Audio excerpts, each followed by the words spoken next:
우리는 지난 보혈의 능력사용법 1편을 통해 예수님의 보혈에 어떤 능력이 있는지를 살펴보았습니다.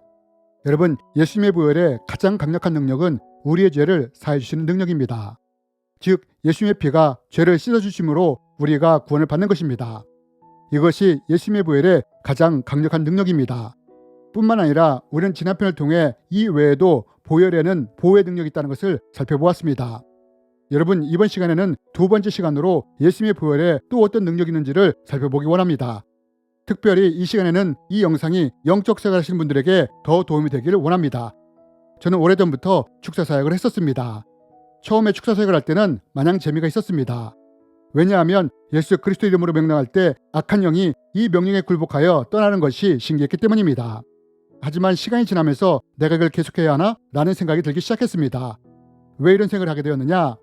그것은 축사 사역이 너무나 힘들었기 때문입니다. 보통 악한 영과 대적하여 쫓아내려면 최소 2-3시간이 필요했습니다. 어떤 경우에는 밤을 새는 경우도 많았습니다. 내가 예수 그리스도 이름으로 명하노니 악한 영아 이 사람에서 떠나갈지어다 라고 명령하면 귀신이 바로 나가지 않고 버티는 것이었습니다. 나가라 하면 악한 영이 안 나가, 여긴 내 집이야 하면서 버티는 것이었습니다. 이렇게 몇 시간을 사역해야 했고 밤을 새는 일도 잦아지면서 이걸 꼭 내가 해야 하나? 라는 생각이 든 것입니다. 그런데 이럴 때쯤 하나님이 놀라운 영적인 원리를 한 가지 알려주셨습니다. 그것이 무엇이냐? 여러분, 성경은 말합니다. 그러므로 하나님의 전신갑주를 취하라. 이는 악한 날에 너희가 능히 대적하고 모든 일을 행한 후에 서기 위함이라. 그런즉 서서 진리로 너희 허리띠를 띠고 의의 호신경을 붙이고 평안의 복음이 준비된 것으로 신을 신고 모든 것 위에 믿음의 방패를 가지고 이로써 능히 약한 자의 모든 불화살을 소멸하고 구원의 투구와 성령의 검 곧 하나님의 말씀을 가지라. 하나님은 이 말씀을 통해 군사에게는 2가지 무기가 있다는 것을 알려주셨습니다. 그 첫 번째는 적으로부터 자신을 보호할 수 있는 방어용 무기가 있다는 것을 알려주셨습니다.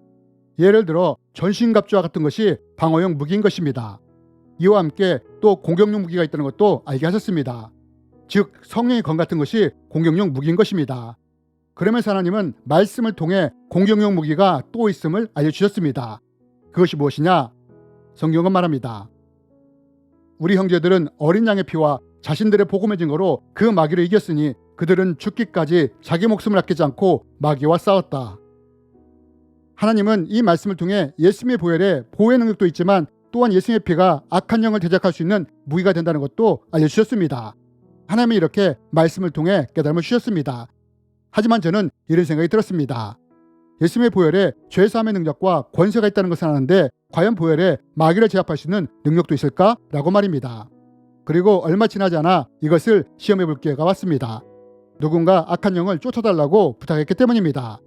저는 처음에 악한 영과 대면하면 예수님처럼 먼저 그 악한 영의 이름을 묻습니다.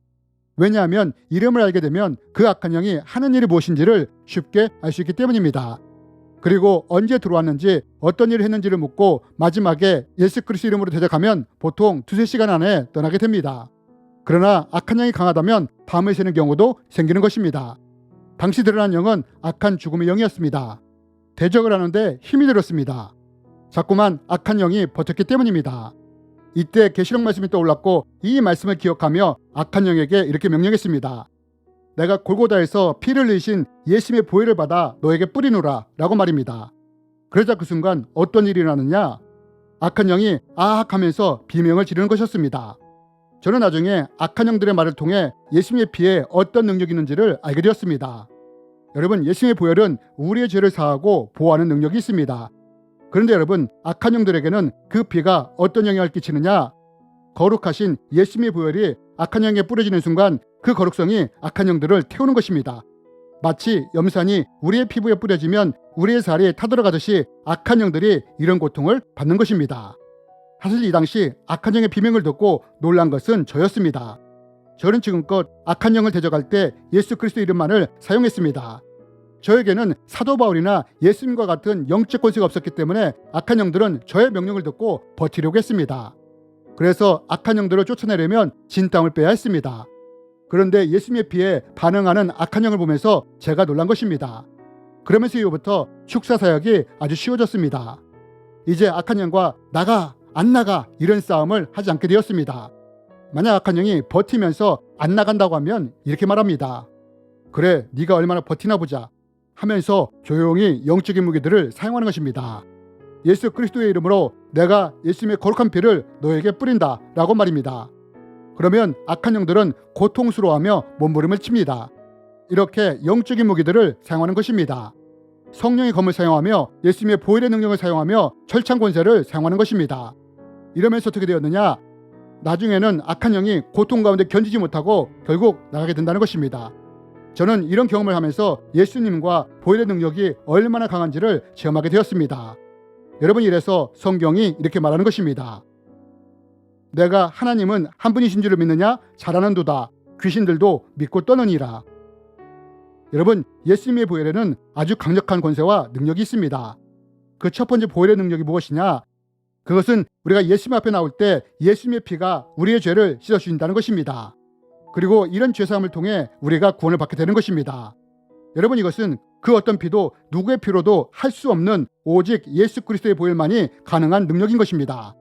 이것이 예수님의 보혈의 가장 강력한 능력입니다. 이뿐 아니라 두 번째로 예수님의 보혈에는 우리를 보호하는 능력이 있습니다. 피로써 모든 물건이 정결케 된다고 했는데 예수님의 보혈이 우리를 덮을 때 그 거룩한 피로 말미암아 우리가 보호가 되는 것입니다. 출애굽기에 보면 마지막 10번째 재앙이 애굽에 임할 때 문설주에 양의 피를 바른 집은 죽음의 저주가 임하지 않고 그냥 넘어가지 않습니까? 그 피가 그 집과 사람들을 보호하지 않았습니까? 이렇게 우리가 예수님의 보혈의 능력을 믿고 덮을 때 그 피가 우리를 악으로부터 보호할 수 있는 능력이 되는 것입니다. 이것은 이미 1편을 통해 자세히 다루었습니다. 또 세 번째로 예수님의 피에는 악한 영들을 제압할 수 있는 능력이 있습니다. 거룩한 피가 더러운 악한 영들에게 뿌려질 때 이들이 제압되는 영적 무기가 되는 것입니다. 보혈이 우리에게는 보호 역할을 하지만 그 피가 악한 영들에게는 두렵고 떨게 할 만큼 강력한 무기가 되는 것입니다. 그리고 우리의 영적 권세가 강하면 강할수록 그 능력은 배가가 됩니다. 여러분, 이런 이야기를 들을 때 어떤 분들은 막혔던 부분이 뚫리는 것과 같은 시원함이 있을 것입니다. 반면 어떤 분들은 이런 말들을 이해하지도 못할 뿐더러 인정하지도 않는 분들이 있을 것입니다. 이렇게 반응이 다른 이유는 각자 자신의 영적 수준에서 이것을 바라보기 때문입니다. 이래서 사도 바울은 이런 수준에 머물지 말고 더 성장하라고 권면하는 것입니다. 내가 어렸을 때에는 말하는 것이 어린아이와 같고 깨닫는 것이 어린아이와 같고 생각하는 것이 어린아이와 같다가 장성한 사람이 되어서는 어린아이의 일을 버렸노라. 여러분, 이 영상을 통해 예수님의 보혈에 어떤 능력이 있는지를 깨닫는 시간이 되었으면 좋겠습니다. 이를 통해 보혈의 능력을 사용함으로 이 보혈의 능력을 직접 체험할 수 있는 우리가 되었으면 좋겠습니다. 주님의 이름으로 여러분을 축복합니다.